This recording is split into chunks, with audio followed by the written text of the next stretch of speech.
Good evening everyone. मैं अर्पणा, मेरे YouTube channel learn Hindi with Arpana में आप सभी का स्वागत करती हूँ।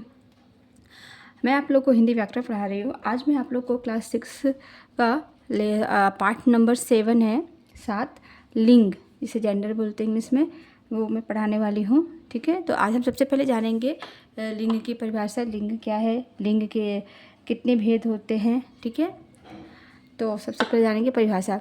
लिंग का अर्थ है पहचान।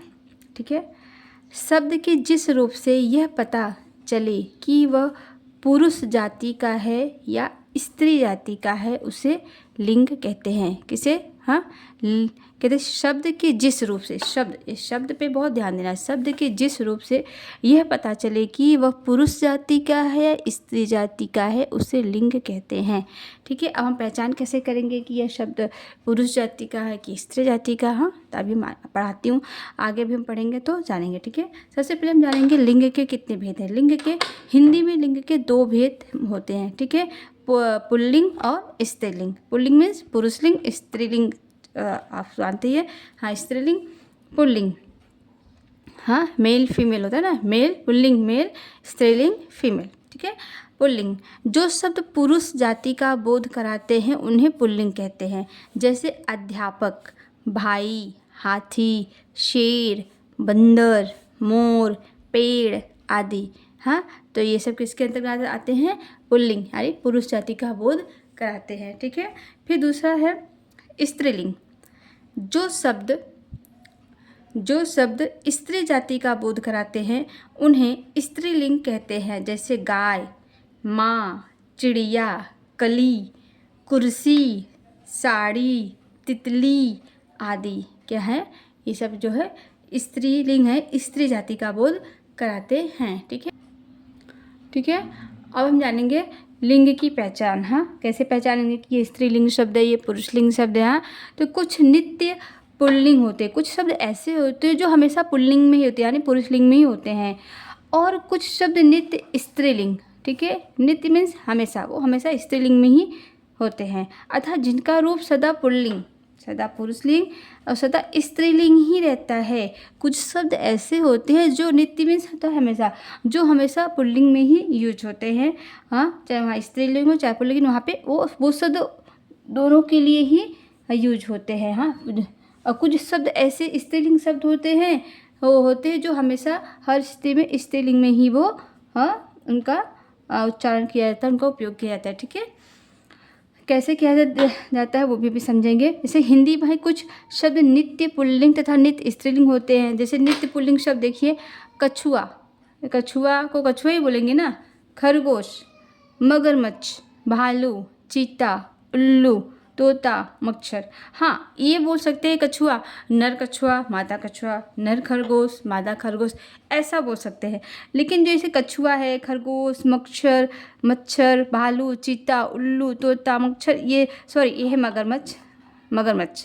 तो ये सब जो शब्द हैं इनको इस नित्य पुल्लिंग में ही इनका उपयोग किया जाता है, इन्हें पुल्लिंग में ही बोला जाता है। ठीक है, हाँ, अगर जैसे कि और अगर उनको पहचान कराएगा नर मादा, ऐसा उनके आगे लगा सकते हैं। ठीक है, लेकिन जो है ये जो शब्द है ना, कछुआ, खरगोश, मगरमच्छ, भालू, चीता, उल्लू, तोता, मच्छर आदि, ये सब जो शब्द है ये पुल्लिंग में ही हमेशा होते हैं हर स्त्री में। ठीक है, फिर है नित्य स्त्रीलिंग शब्द।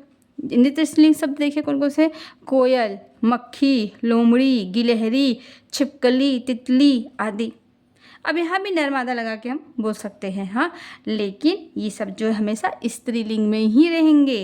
हाँ, कोयल, मक्खी, लोमड़ी, हाँ, गिलहरी, छिपकली, तितली आदि। ठीक है,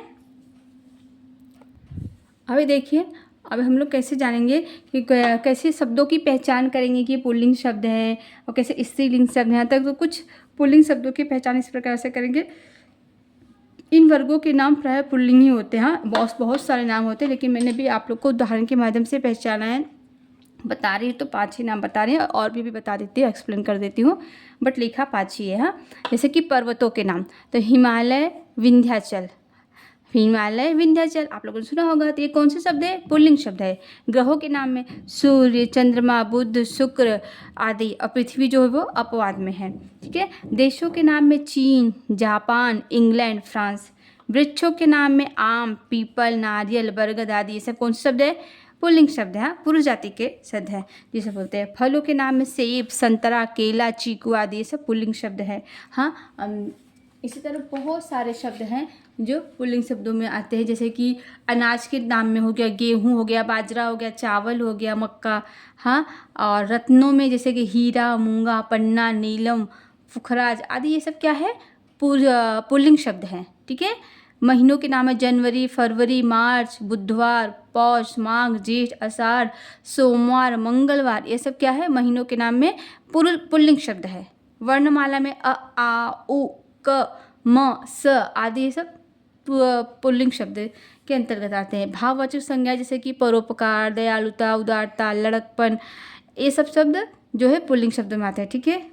बहुत सारे से शब्द। शरीर के अंगों के नाम की पहचान कैसे? पुरुष की, ये पुरुषलिंग शब्द है, जैसे कि कान, मुंह, हाथ, पैर, गला, सिर, दांत आदि, ये सब क्या है? ये पुल्लिंग शब्दों की पहचान कराते हैं। ठीक है। तो अभी हम जानेंगे स्त्रीलिंग शब्द कौन कौन से हैं। स्त्रीलिंग शब्द, अब देखो, नदियों के नाम गंगा, यमुना, कावेरी, ब्रह्मपुत्र, नर्मदा आदि। हाँ, तो ये क्या है? स्त्रीलिंग शब्द है। हाँ, भाषाओं तथा लिपियों के नाम से कैसे हम पहचानेंगे कि ये स्त्रीलिंग शब्द है या पुरुषलिंग शब्द है? तो हिंदी स्त्रीलिंग शब्द है, मराठी स्त्रीलिंग शब्द है, तेलुगु, कश्मीरी, गुजराती, फारसी, देवनागरी, रोमन आदि, ये सब जो लिपियां हैं, जो भाषाएं हैं, ये सब किस नाम से हैं? मतलब क्या इनकी कैसे पहचान करेंगे कि स्त्रीलिंग शब्द है, पुरुषलिंग शब्द है? तो ये कौन से शब्द है? ये स्त्रीलिंग शब्द है। हाँ, बोलने में आ रहा है ना। कश्मीरी भाषा बोली जाती है, गुजराती बोली जाती है, गुजराती बोली जाती है। क्या गुजराती बोला जाता है ऐसा बोलते हैं क्या? नहीं ना। जब हम उसको यूज करेंगे ना, उच्चारण करेंगे और उसको एक वाक्य में बोलेंगे ना, तो उस वाक्य से ही पता चल जाएगा हाँ ये सब तो स्त्रीलिंग है। हाँ, जैसे कि बोलते दही खट्टी है, बोलते दही खट्टी है। दही क्या स्त्रीलिंग शब्द है, पुरुषलिंग शब्द है? हाँ, दही खट्टी है, दही स्त्रीलिंग शब्द है। ठीक है। खट्टी है, खट्टा है, ऐसा तो नहीं बोलते ना। शुद्ध अगर भाषा बोलेंगे तो ऐसा तो नहीं बोलेंगे। हाँ, तो इस तरह बर्तनों के नाम में भी देखो, चम्मच लाओ, चम्मच, थाली, कटोरी, कढ़ाई, कलछी आदि, ये सब स्त्रीलिंग शब्द है। ठीक है। और भी आता है, जैसे कि मसालों में के नाम आ गया, जैसे रोटी हो गया, पूरी, हल्दी, धनिया, खीर, खिचड़ी, कढ़ी, तरकारी, ये सब शब्द जो है ये स्त्रीलिंग शब्द में आते हैं। ठीक है। और जैसे कि ये कुछ बेला होता है ना, जैसे बेला, चमेली, जूही, ये सब फूल होते हैं, तो ये सब भी नाम जो है स्त्रीलिंग में आते हैं। और जैसे कि तिथियों के नाम में हो गया प्रथमा, द्वितीया, एकादशी, पूर्णिमा, अमावस्या, ये सब स्त्रीलिंग शब्द है। हथियार में बंदूक, तलवार, गदा, तोप, कृपाण, ये सब क्या है? स्त्रीलिंग शब्द है। ठीक है। तो मैंने आप लोग को बताया किस तरह से हम स्त्रीलिंग शब्द की पहचान करेंगे, किस तरह से पुरुषलिंग के शब्द की पहचान करेंगे। हाँ, कुछ लिख के बताया है और कुछ आप लोग को एक्सप्लेन करके बताया है। और भी और स्त्रीलिंग शब्द होते हैं, जैसे कि नर क्या है? पुल्लिंग है। उसको स्त्रीलिंग करेंगे तो नारी हो जाएगा, मुर्गा मुर्गी हो जाएगा, चूहा चूहिया, बंदर बंदरिया, नौकर नौकरानी, ठाकुर ठकुरानी, छात्र छात्रा, हाँ इससे पंडित पंडिताइन, मोर मोरनी, जाट जाटनी, मास्टर मास्टरनी, ऐसे बहुत सारे शब्द हैं जो स्त्रीलिंग से पुरुषलिंग से स्त्रीलिंग हो जाते हैं। आप जब ये जो लिंग जो मैंने पढ़ा रही हूँ, ये आप लोग बचपन से ही पढ़ते आ रहे हो, तो इतना तो नॉर्मल आप लोग को मालूम ही होगा। ठीक है। अब हम जानेंगे कि हमने इस पाठ में क्या क्या सीखा है। हाँ, तो शब्द के जिस रूप से यह पता चले कि वह पुरुष जाति का है अथवा स्त्री जाति का है, तो उसे लिंग कहते हैं। हाँ, ये हमने जाना। दूसरे पॉइंट मैंने आप लोग को बताया कि हिंदी में लिंग 2 प्रकार के होते हैं, पुल्लिंग तथा स्त्रीलिंग। तीसरा पॉइंट मैंने आप लोग को बताया कुछ संज्ञा शब्द नित्य पुल्लिंग होते हैं और नित्य स्त्रीलिंग होते हैं। हाँ, समझा है ना किस तरह से, उसका एग्जाम्पल भी आप लोग को दिया। ठीक है। तो आज के लिए बस इतना ही। धन्यवाद। आज के लिए बस इतना ही। हाँ, आगे मैं आप लोग को आगे का लेक्चर पढ़ाऊँगी। ठीक है। तो आप लोग को लेक्चर अच्छा लगा है तो प्लीज़ लाइक कीजिए, सब्सक्राइब कीजिए। बहुत बहुत धन्यवाद।